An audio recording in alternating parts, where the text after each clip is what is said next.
In some countries like Thailand, Malaysia, or Philippines, development of renewables has been going on for a longer period of years. Countries like Indonesia are moving in that direction relatively slow. And we can see lately boom in Vietnam, especially in solar.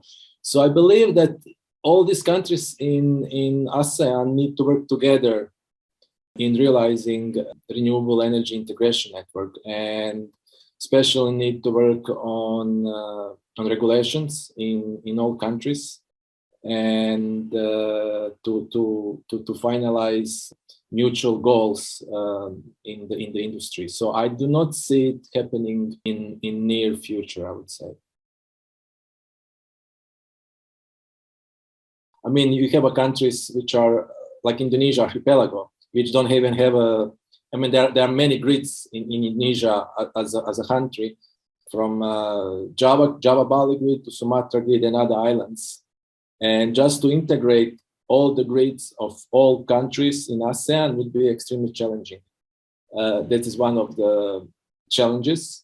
Potentially, like you mentioned, Singapore, Malaysia, just because they are relatively small countries, that could have kind of interconnected grid, where Malaysia eventually would be able to export to Singapore. But then, as well, there are some ideas of exporting energy, renewable energy, mostly solar, from Riau province, Batam or Bitan Island, as well to Singapore. But getting all ASEAN in kind of one grid, I mean, it's technically, besides politically, but as well, it will be technically challenging. For example, in Europe, where we can see that, for example, Denmark had a surplus just from wind, and then they export to Germany because the grid is stable and interconnected. As well in Indonesia, as well in ASEAN, we do not have smart grids in all countries. So for something like that, we need smart grids to be present in all ASEAN countries.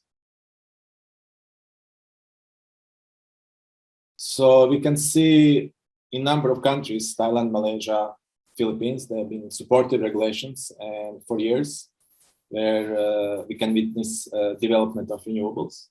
Lately, we've seen in Vietnam a boom in solar by adding in 3 years over 5 gigawatt of utility scale grid connected, and over 9 gigawatts in rooftop solar, just because the regulation, government is supporting renewables and solar with the regulation. In some other countries, the regulation has been inconsistent, and which kind of the developers and private investments see this as a risk.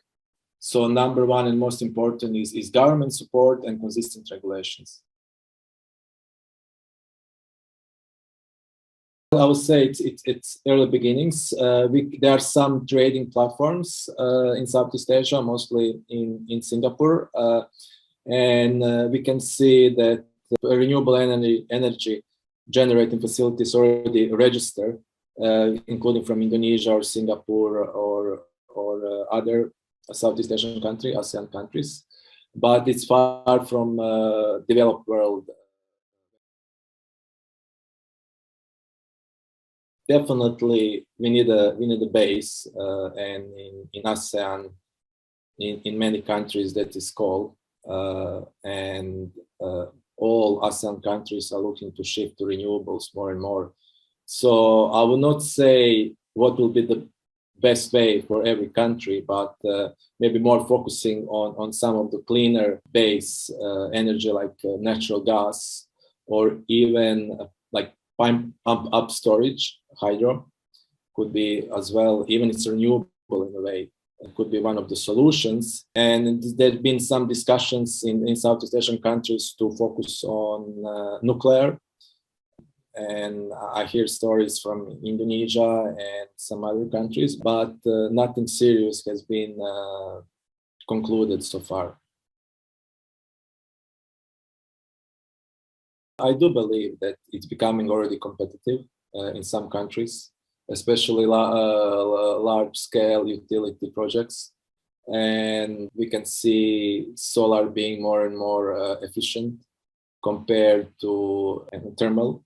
especially if we compare current solar development with some older, less efficient coal-fired power plants.